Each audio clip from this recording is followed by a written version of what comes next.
Good morning and welcome to Value First AI Daily. I'm Chris Carolan, and this is a show where we cut through all of the AI replacement noise to show you what's really happening. Humans and AI working together to create what neither could achieve alone. Here with my best AI bud, Nico Lafakis. How you doing, man? Doing very well, sir. You know, looking across the landscape on a daily basis and seeing a lot of familiar faces. We were just talking about Dharmesh Shah had a TEDx that he did, I think about a week ago, and he just released the video for that. Really, really great talk. If you're one, especially if you're one of those people that's like, oh, okay, I've been missing out. Like, what's up? How do I, where are things and how do I understand this stuff? It's like really, really great talk for that. Does a great job of breaking that down. But yeah, I mean, it's on the daily, man. Like we didn't even touch on the whole Microsoft's like I don't know if you guys can swallow this one because this is like the type of news that it's going to be pretty much like every day. This stuff that you're hearing is like a little bit a week old, and then we're just going to jump into something today that just announced yesterday, but like actually launched. I think we even have the video, like the announcement of it being like a month ago. That feels like 6 months ago. But yeah, last week Microsoft's announcement that they've developed an AI that can diagnose. This isn't just like a thing or like a specialized thing.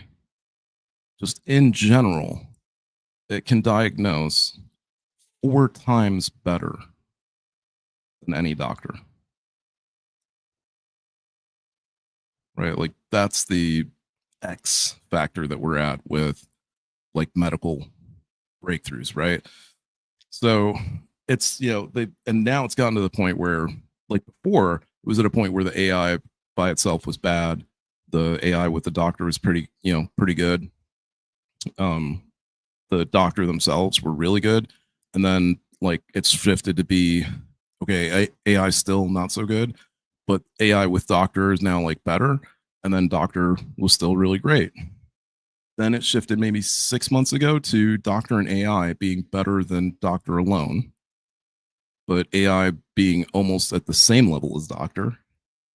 And now we're at the level where AI is just better than doctor. Flat out, like we're done. Like there's one. We're done with that one, right? So we're done with programming, basic level programming. We're done with that. Done with doctor diagnoses, so GPs basically. And there's nothing. I got to tell you, there's nothing wrong with that. Well, I I have think to imagine from a doctor perspective, like from the amount of times that you get hit with, like, yeah, doc, something wrong. I got no idea though. Like this, it just hurts, right? And then something to be able to actually help pinpoint, figure out what that is, and then for doctor to be able to focus on what patient relationships, treatment, the places where you're supposed to care, right? yeah. No, and that's it, right? That's why Dharmesh's message, I love the way he frames it. Like AI will take your job and give you a better one, Yep. right? So like, and it's crazy, but not crazy how aligned this is with what we've been talking about in the software space. Like if you're an admin, if you're a builder, if you're the one that, you take in the information and then you go do the thing and then you present it, there's no more doing the thing. Mm-hmm. It's all about switching to like consultative conversations, coaching. Like what isn't guaranteed yet is that a human being will sit there and listen to an AI and trust the diagnosis, Right. right? Some will, just like the ones like that go on WebMD Mm-hmm. and think they figured it out without anybody's help. Um, but most won't, right? Right. And that becomes the practitioner's job in whatever space you're in. Right. Like it's becoming more obvious in the spaces where AI is crushing it. But that's where, just like software, it doesn't matter if AI is crushing it if the human can't handle it, Yeah. like in all the ways, right? So all the practitioners, there is so much value in switching gears to helping the humans handle it, right? And coaching, getting to those trust milestones of this is why, one, this is why you can trust it. Like, Mhm. again, like it's one of the best 16-minute like clips about AI that I've seen where it, even though it's such a complex topic, this is where like keep it simple like doesn't work. At some point you have to just try to let people know how it works, Yeah. right? First. Like, because if you don't address that at all, it just leaves this uncertainty gap that maybe there's somebody like behind the scenes just puppeteering everything, and then that doesn't allow for the next steps of trust to build. But then you can get into, the why and then the how of how you interact with it in a way that helps you build that trust, right? Yep. It's not like you can't talk to it, right? You can, and you should talk to it probably the same way you were talking to your doctor, like, Yes, definitely. right? And but there's a learning curve there to get comfortable with that.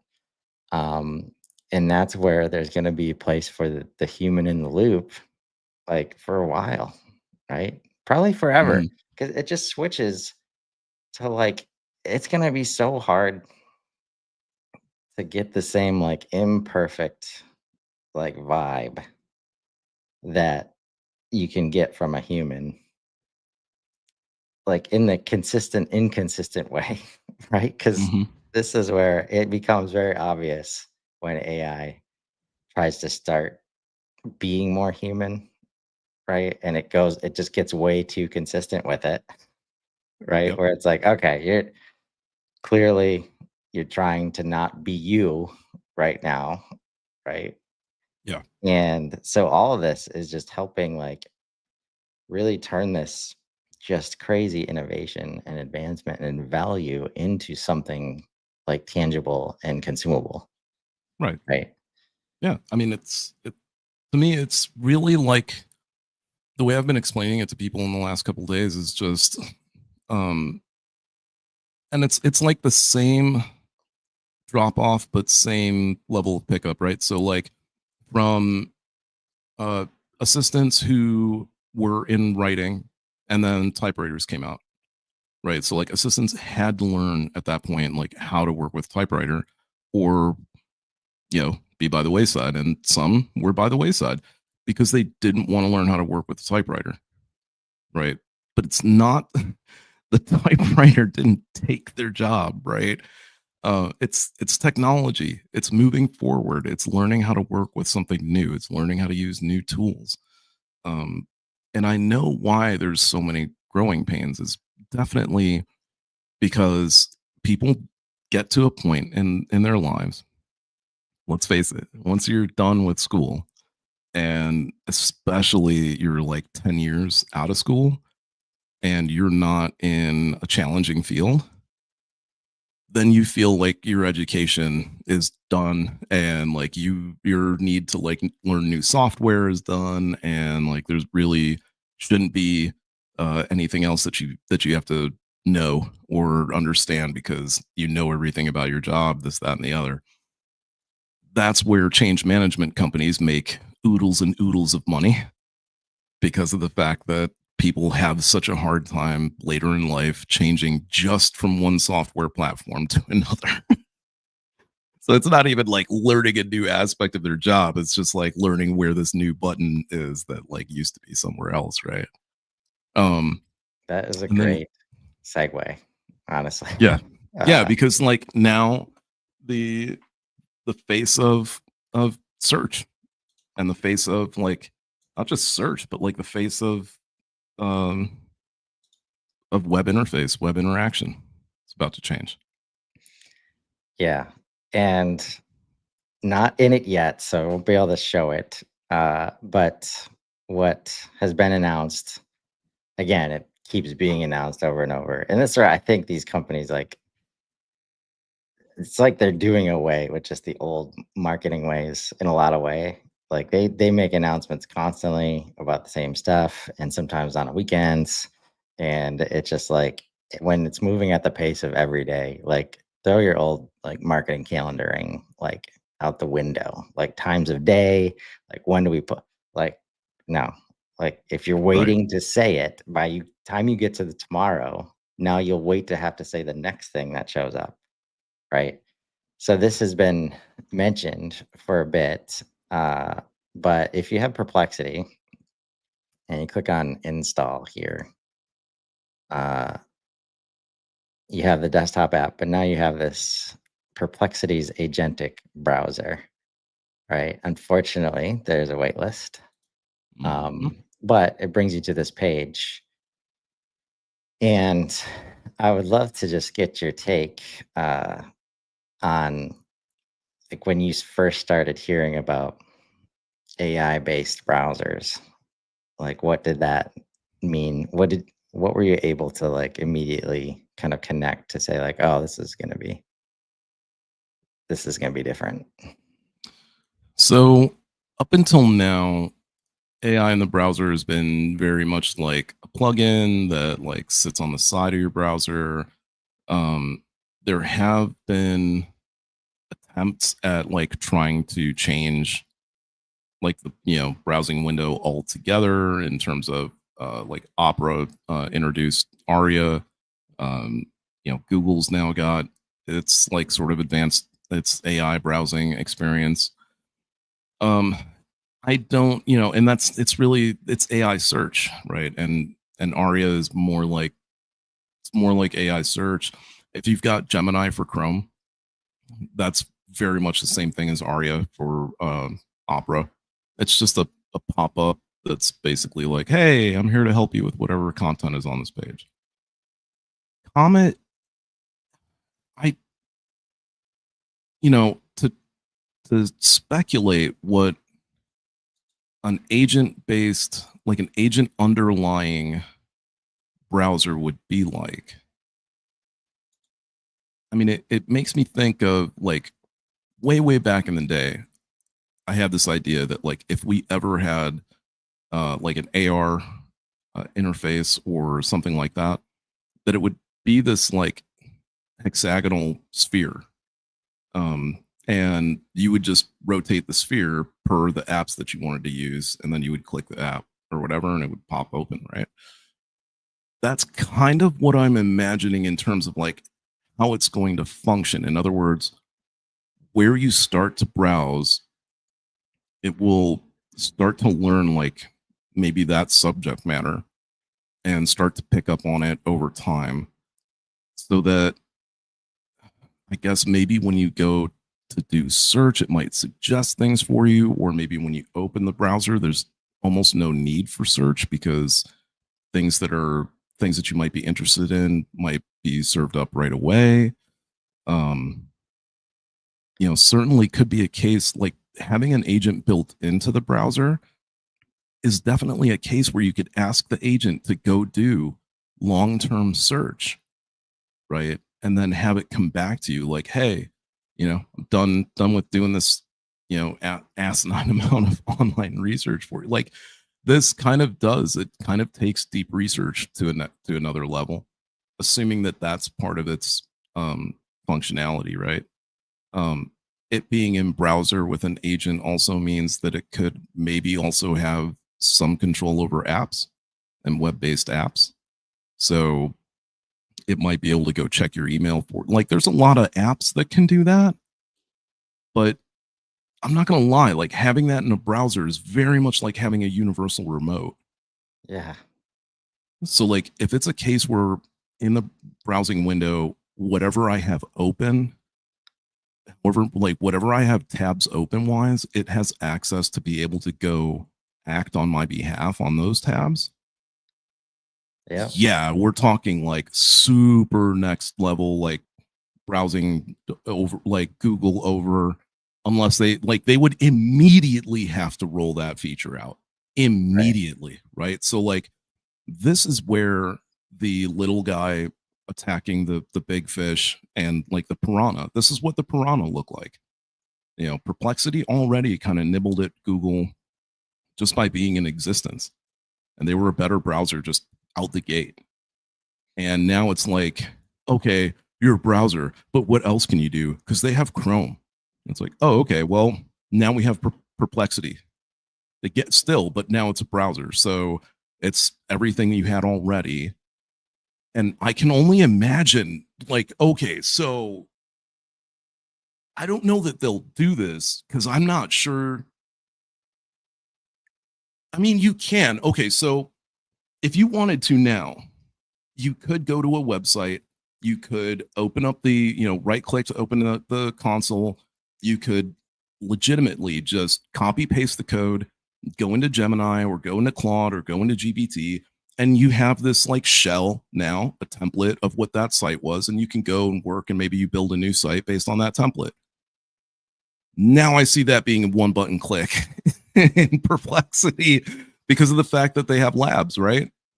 Yep. So I could see that too, where like you're asking the agent to go do web design, and it goes to like maybe it goes to a slew of pages that you navigate to a lot.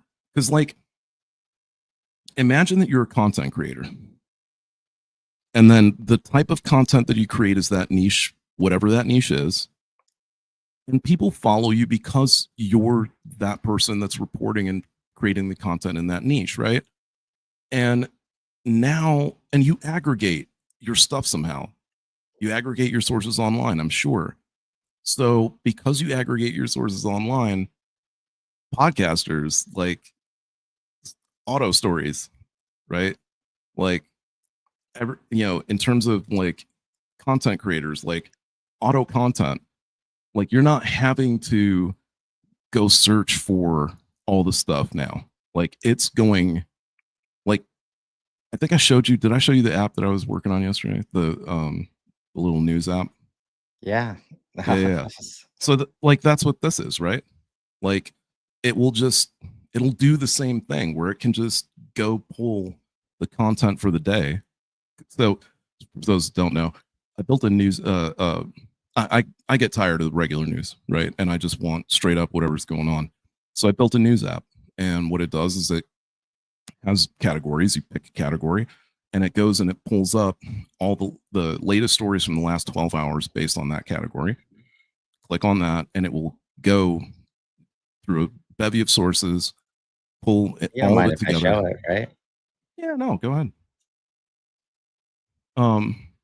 But this like constantly curated Yes, experience, like persistent curation based right. on your behavior, not what you tell it you want. There will be some of that too, but based on actual browsing behavior and where you're clicking and where you're not clicking, like this is all right here. And this is why, like, if you're the builders, like, I'm sorry, like, just like if that's where I'll say this, if that's where your passion is, like, you just have to shift gears on what kind of stuff you're building. And, um, like, because when I saw this, right, I clicked on like quantum computing, uh, sustainable battery technology. That matches. So I click on that. So I've added some things since yesterday. I actually dumped some money into doing a True Tuvo or Truvo, which is a uh, video generation text to video app. It's very, very nice. It's super, super convincing. It's when I say it's slow, I'm insulting it. It's slow, like for the average user. Okay, so beneath that is the 11 Labs audio version, which you can go into and click through. Yep, and you can go select all the different voices that I've got, including my own. And you can generate that. That'll pop up in I don't know less than 30 seconds. The video takes about 5.5 minutes. Yeah. leave it up because it is super convincing when it does finally I finish. watched it once. And Yeah. this is where like I yeah, And you watched have I to got to watch it understand, like once yesterday. Yeah. 5.5 minutes. Okay. I know how ridiculous that sounds, but then if you haven't used Google VO3, then you don't understand why it's 5.5 minutes. It takes VO3 like close to at least a minute, at least 1 minute for 8 seconds of video. In 5.5 minutes, this is doing about 2 minutes of video. Trust me when I say that that is lightning fast compared to what's already out there, right? I don't know how these guys are necessarily doing it. I'm assuming it's a small language model that is hyper trained on this content. Um, but it's insanely fast. And this, I think, just represents like a preview of what news will be in the future. This app is always going to exist. So as literally as they update their video engine, my service just continually gets better. I don't have to do shit on my end. It's already what it is. Maybe I make it look better or something like that. But to me, this is the future, right? So instead of that's what I would want. If I was browsing the web and I'm going to look for a story and I type in like, I don't know, whatever, like latest breakthroughs in artificial intelligence, I don't want like 30 sites. I don't even want the AI overview. Perplexity kind of does it really well already with the search where like it pulls up its own sort of like summation of that and then gives you like links next to it. But when you ask a question that's like, hey, give me the latest of, it starts giving you a list of stuff and it's not really, broken down in a way that it's not that it's not digestible. It's not broken down in a way that it's basically a story or a article of what it is. Right. I don't know. Like there's just so many possibilities with putting an agent behind a browser and making that the default. And then on top of this, not of course, not to be left behind. OpenAI announced the same thing that they are looking at building their own browser as well, Yeah. specifically to compete with Google. So Perplexity is doing it that's just Perplexity. OpenAI is doing it specifically for competition. And I don't know how. I know they'll figure it out, but they are. They've done a great job of building their tools into the platform. Perplexity has done a great job of like taking after that, so that you don't have to like necessarily leave platform in order to use stuff. Like, yes, it opens a new window to use Sora, or opens a new window to use Operator, but it's still that very familiar OpenAI feel and layout. Yeah. And that's where So like all of them are going to be able to put their own like spin on it. And since mhm. they're coming from a place of AI first, it will naturally feel different Oh in a lot man, of and it's gonna cases. learn about you. Right. It's gonna learn all about you, like all the gaps that you might think exist now. Like, think about her, right? The gap that existed was and I got to throw one thing out real quick. The gap that existed was the AI not being able to see what the user could see. And then they fixed that gap and it changed everything because then the AI couldn't necessarily it could experience what the user was experiencing on a new level. So it can now like fundamentally understand what the user would be talking about in a contextual way without necessarily needing to have it spelled out for them. Yep. That bridge being gapped to me is like that's nuts. And then we found out through a disclosure because of a very odd lawsuit, because of the fact that OpenAI is teaming up with Johnny Ive and his company IO. Turns out there is another company out there that makes digital devices that's called IO, only it is EYEO. And so they filed a lawsuit against OpenAI and I don't know if they did it on purpose or if somebody pushed them to or what, because that's how they would have to get this information. But because they filed a lawsuit related to OpenAI attempting to rip off their device, they had to disclose what it was they were building. Yeah. They didn't have to disclose exactly what it was, but in order to win the lawsuit, they said it's not an on-person device. It's not a wearable. So that was super interesting to me because it's like, okay, the browser assistant I get, a non-wearable though. Like, and then Laura and I were at a concert the other night and we were talking about it. And we happened to notice, we looked around, a lot, we were up in the lawn, a lot of super young kids. It was a Lumineers concert. So we noticed all of a sudden there are a ton of kids using digital cameras. They're not using their phone. They're pulling out these like separate digital cameras. And it's kind of nuts to me because it's like, okay, well, Rabbit was kind of like that, but nobody really wanted to get into it. Right. So I don't know, like maybe Sam and Johnny have seen some type of trend that maybe we all don't quite see yet that is going to work. Well, I think that's one way to think about it. And I'm just going to play this recently generated news story video like in the background while I talk about this. And you can just trust that like it sounds good. Yeah. And I'll be ready to play these in the future. But I think, well, first of all, we've got the browser. Like Google taught everybody to interact with the internet like through the browser, right? So the AI companies have to find a way to match that experience. And even now, like I have my digital life, as you know, Perplexity talks about here. Mhm.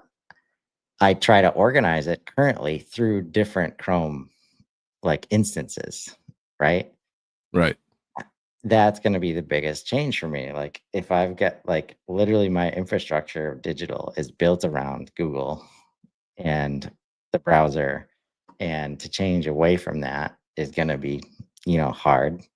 But Mhm. seeing what it's saying, like this ability, I immediately thought of how Breeze works in HubSpot, where like any screen you're on, you can ask about that screen, Right.